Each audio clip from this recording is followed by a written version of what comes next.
The Enchanted Snow Forest by Reginald Murray, narrated by Otis Jiry. Danny Watkins has awakened from a sound night's sleep. He looks out his bedroom window at a vague forest where there are tall evergreen trees. Those neighboring trees pretty much blocks the view of what else is beyond. For quite some time, this forest has been a mystery to him. It is Christmas morning, but a dreary gray day. Danny wonders why. He cannot worry about things he has no control over, the weather, for one thing. Danny is not ready to open his presents yet. If only he can get a glimpse of the remote woodlands to satisfy his curiosity, that would do the trick. He quickly gets dressed, putting on his wintry outfits, and heading straight for the front door. "Danny, where are you going?" his mother asks. "I just want to play in the snow some before I open my presents," the adventuresome person says. "But it's Christmas, darling. You have the rest of the day to do that," she says. "I fixed some breakfast for you. It can't wait." "It can," he impatiently adds. "I won't be long." He closes the door behind him. Danny has lied to his mother with a straight face. Playing by himself in the snow is quite boring. Then again, another thought enters his mind. If he could build a snowman, if only he could, perhaps the world's tallest one will suffice his needs. But he needs help. He has none. Building the world's tallest snowman facing his house is a great idea. Whenever he looks out his window, it would fascinate him. But I have no help, he muses the thought casually. He gives himself a reality check.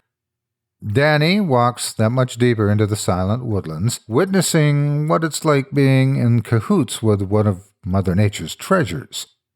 His curiosity isn't satisfied, far from it. He sees the bare trees. Winter's stinging breath has stripped fall of her variegated trees. So much for little Danny's good wishes. He has to wait another 365 days to see the sheer beauty of them, but he likes them. He notices the forest squirrels, rabbits, chipmunks, beavers, and raccoons quickly scampering here and there, off in the distance, cutting across the snow-covered path, running through rotten, fallen logs as their safety net, and those haughty birds flying off to wherever. His eyes catch a deer, perhaps lost in its way. The deer senses little Danny's proximity. Instantly, he bounds away, fearing harm might come to him. Danny tries to keep up with the forest creature, but the animal's 4 strong legs are too much for the fragile legs of Danny to overtake it. Come back, little Danny pleads to the deer. "I won't harm you." It does no good. Following that animal was done for a purpose, because something else catches Danny's sight. Just up a ways, some is a gigantic snow creature, inland, just off to the left of the path. It looks to be made out of several 100 pounds of snow. It is neat-looking by all means. Danny was always fascinated how snow creatures are made. His mother reads him bedtime stories of snowmen coming to life and aiding those in trouble. This fascinated little Danny. This one really takes the cake. He inches that much closer and closer to the snow creature to get a first-hand glimpse of what he is really like. He touches it. Instantly, the snow sculpture comes to life. It's Danny, the undersized person, against the gigantic snow creature, perhaps the tallest snow structure in the world. "My gosh," Danny says out loud, "I've read stories about abominable snowmen, other hideous snow creatures, and the likes of many more. I must have dreamt him up. I've never seen any come to life with one touch." The huge snow structure peers down at him with his piercing eyes, saying, "Yes, I am an abominable snowman.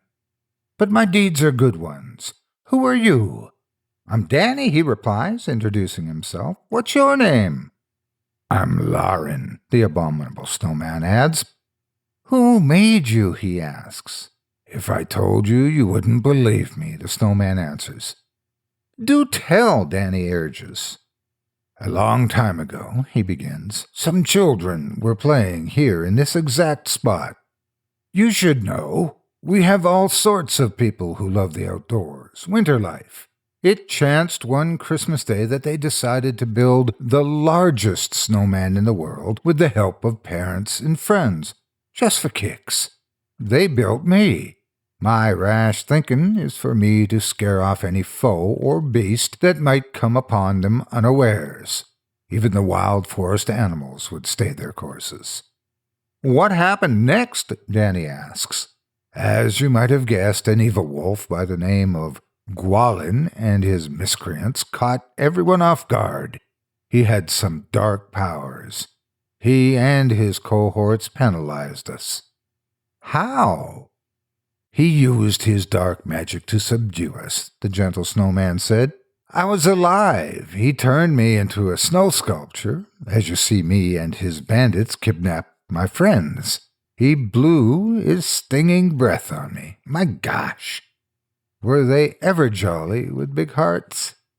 Where did they take 'em? To a place deep in the forest, some 70 miles east of here, the snowman responds. To be exact, they are somewhere in these backwoods. He's taking them in as his hostages. Why, Danny wants to know. My guess is he has no Christmas in his dark heart, Laren answers. Poor soul. He's never experienced the true meaning of Christmas. I guess there is no Christmas in his heart. There never was, perhaps. There never will be. Fate would have it that we crossed paths for a reason. I'll assist you in finding your lost friends and returning them to their rightful parents, Danny admits. Perhaps, Laren said. Well, then, let's get a move on, the gleeful child mandates. I will help you, but I don't want to be late coming home. My parents are waiting for me to open up my Christmas presents. Don't worry, you won't be late. You're in an enchanted forest, Laren confirms. Our time here is different from yours. Seconds in yours is but an hour in ours. Excuse my ambiguity. As you grow older, you will see what I mean. The two new friends trek through the snow, going deep into the vast forest until they're lost in its bosom. Snow doesn't bother Laren since he's made out of it. Danny gets his winter chills now and again. It is chilly to a certain degree, but not biting cold. But his mind stays focused on capturing the lost children and the fiendish wolf Gwalin. Seemingly, getting lost in this wood is like a Christmas paradise to him. He's glad he ignored his mother's wishes. The thought of him opening his presents and playing with all his toys all alone sort of bores him. Danny is that kind of person that, when fully grown, he wants some outdoor adventure and company. And he has his precocity already in the making. He makes friends easily. He can adapt quickly to new surroundings. Yes, Laren and Danny have their eyes and sights set on destroying the villain. Danny happens to glance up at the sky, noticing its dismal gray. That bothers him.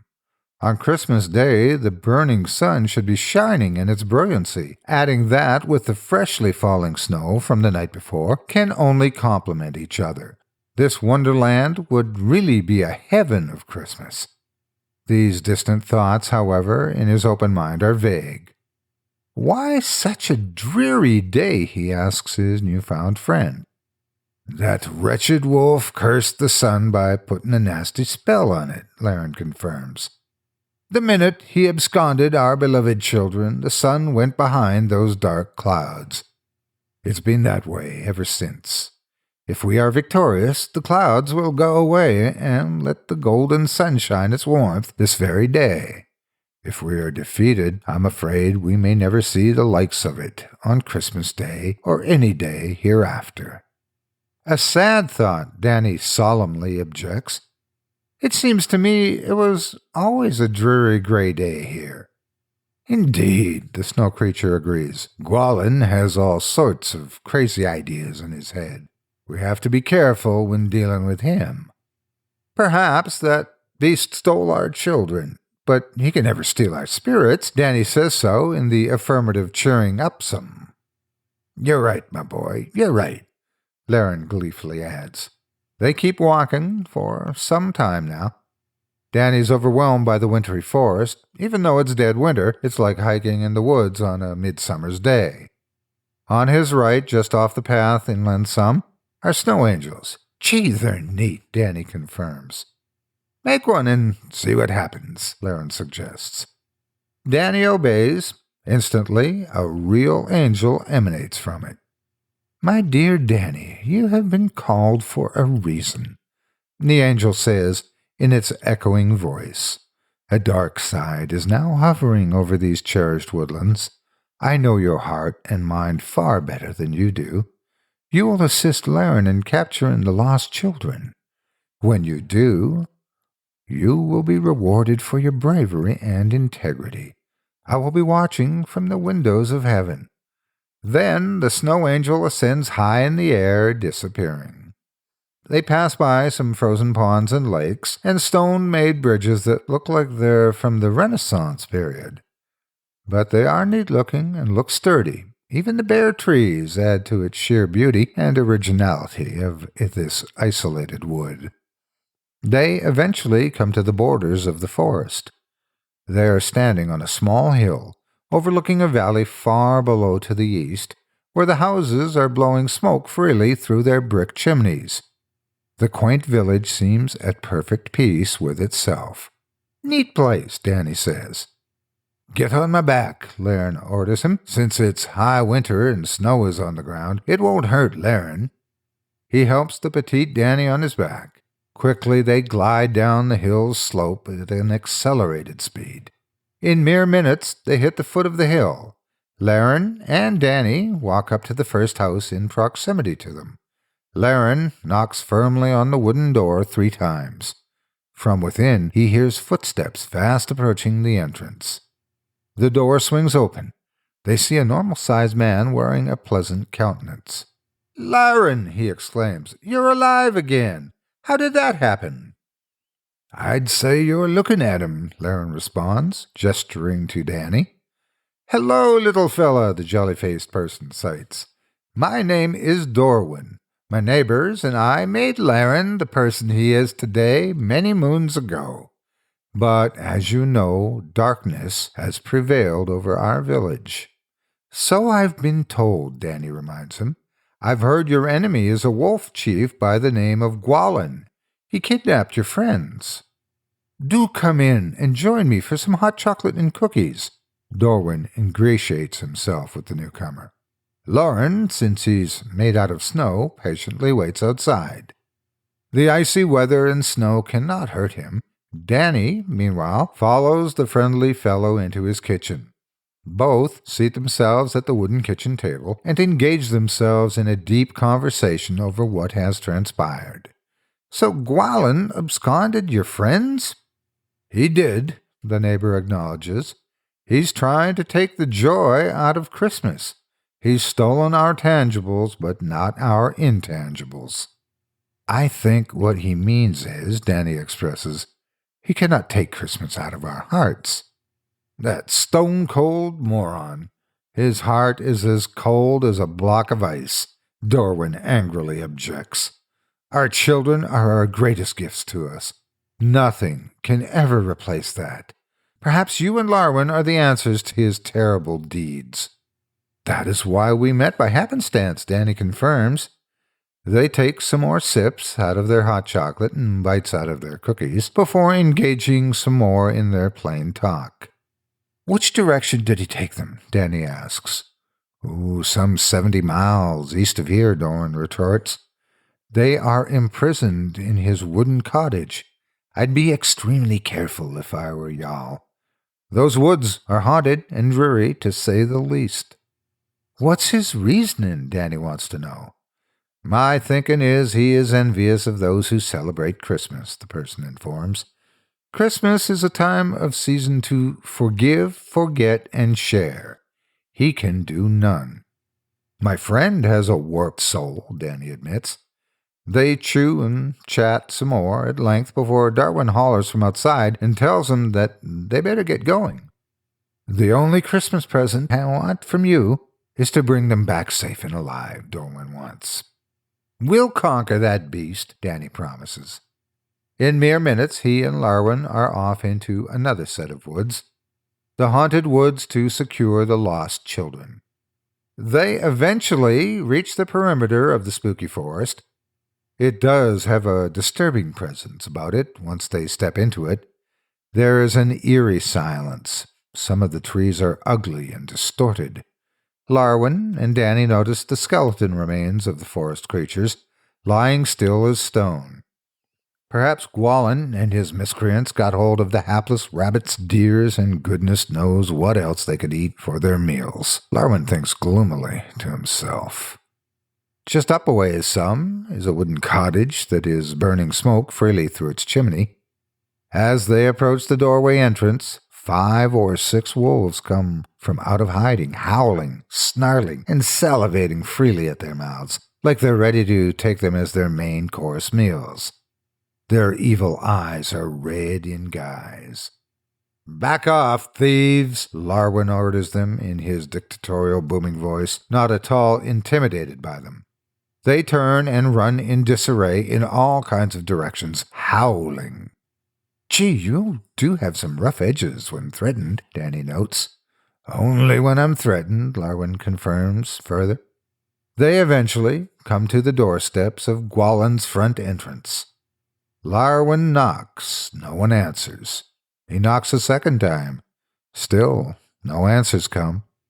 "What do you suppose?" Danny asks, whispering. "He's probably out doing more of his mischief," Larwin answers. "He's planning on seeing who else he can abscond." He slowly turns the doorknob as quietly as possible. The door swings open. In they walk silently, with extreme caution. A terrible odor hits their nostrils.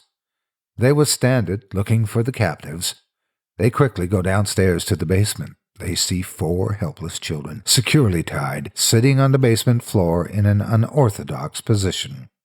There are rags around their mouths, so they cannot holler for help, and strong ropes around their delicate ankles, making it next to impossible to escape.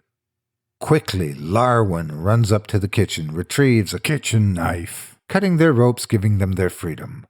"Some luck at last," one of the jubilant persons announces. "Let's get out of here before he finds out we're free," a young girl proclaims. Up the cellar steps they quickly fly in single file, one closely behind the other. In mere seconds they hit the front door, making their way as fast as can be back to their secluded village. "Stay close," Larwin encourages them. Gwalin and the pack of wolves eventually return to the cottage. They are in for a rude awakening. "I don't understand it. I had them tied securely in the basement," the wolf tells one of his servants in his gruff tone. "How did they manage to escape?" "With the help of somebody," the servant returns his answer.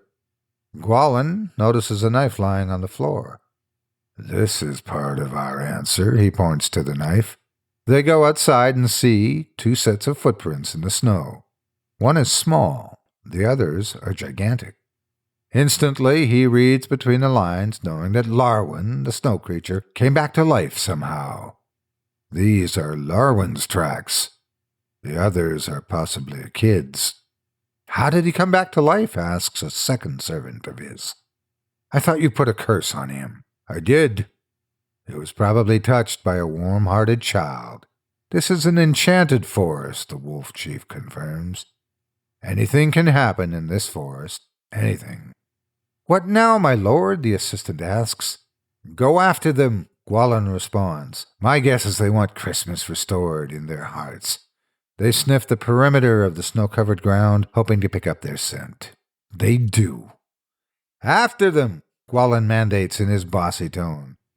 The howling wolves run off at a racer's pace through the sinister forest, searching for their hostages. They can't find them fast enough. The 4 hostages are quickly reunited with their parents, relishing every moment of their safe return. "Well, Danny, we better get going," Larwin comments. As the 2 heroes distance themselves from the village, they hear loud howlings from the haunted forest. They turn and see Gwalin and a pack of wolves hot on their trails. "There's too many to hold them off," the frightened Danny Watkins pleads. "Stay here, Gar." Stay here, Larwin tells. Where are you going? Danny inquires. To the very top of this hill, the snowman answers. Larwin uses his long legs and flies up the peak at an accelerated pace. Meanwhile, Gwalin and his gang have the look of destruction in their eyes. They are fast closing the gap on their escapees. At the same time, Larwin reaches the top. A very funny thing happens in Danny's eyesights. Larwin transforms himself into a snow avalanche.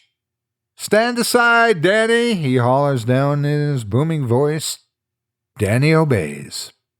A tiny ball of snow starts rolling down the hill, picking up speed and growing enormous in size.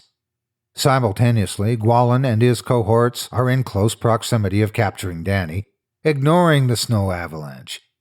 The ball of snow continues to grow, gaining size and full speed, heading straight for the enemies. It does great harm to the wolf pack. They misjudge its speed and power. The snowman turned avalanche easily overtakes them, burying them deep underneath. Danny hears faint howling underneath, realizing it is their deathbeds. Gwalin and company are like popsicles frozen in time. Larwin then converts himself back into the snow person he is. Both he and Danny cast their sunny-like smiles, as bright as crystal clear day. Then something else catches their naked eyes. The dismal clouds give way to the burning sun, making the enchanted forest very scenic and alive. Afar off, they see the children come out and merrily celebrate Gwalin's demise. They can't get enough. Eventually, the citizens plant the world's largest Christmas tree, with a golden star sitting comfortably on top, shining in its brilliance. After that short-lived triumph, Danny and Larwin are back at the exact location where all their high adventures began earlier. Well, Danny, this is why we crossed paths, Larwin confirms. We did, Danny acknowledges. That was quite an adventure. Christmas is more than just receiving, Larwin notes. It's about giving and giving back to those in dire need of love. It's about being free-handed and giving abundantly. One may steal our products, but not our spirits. I'm grateful we crossed paths, Danny adds. No amount of bad can withstand a spark of good. Well put, my boy. How was your learning tree of a sort, Larwin confesses. Danny, it is most unwise to walk into any land without knowing what's at stake. Always do your homework before entering any uncharted territory. Well, you better get going, but I want to stay here some more and celebrate Christmas with you. You already have, Larwin cites. You celebrated Christmas with me by bringing me back to life so I could rescue the lost children. These forests are safe once again. Now it's time for you to return to your real world. Go. But Larwin, it's still early, he asserts. I said go, the gentle giant kindly puts it to Danny. Danny obliges. Danny walks a few paces and turns to say his last goodbyes. The snowman has turned back into a snow sculpture. It's sort of a letdown to Danny. Oh well, he casually thinks to himself. It's best for the both of us. This is an imaginary forest, after all. Danny, where have you been? I've been looking all over for you, is the worried voice of his mother. Just wanted to satisfy my curiosity some, Danny confirms. I was in the forest, but I didn't go deep into it. He is lying with a straight face, not telling his mother the naked truth. He theorizes that no one will believe him. How many times do I have to tell you that the forest isn't safe, she asks. I've heard wild stories about a ravenous wolf that kidnapped some children years ago. The kids were never found. I was afraid he might have added you to his short list. How did you know a wolf existed? Danny asks, not revealing to his mom that he encountered the evil creature. She wouldn't take his words because he is just a boy. Grown-ups don't believe anything children tell them. Wolves come upon you unawares, she warns. I've seen them occasionally. They're killing machines. They live in the forests. Well, I'm alive, he adds. You are, But you still don't know the dangers lurking there, she warns him. Let's go inside and open up your presents. Both enter the house. Danny turns and looks at the forest with a bright smile.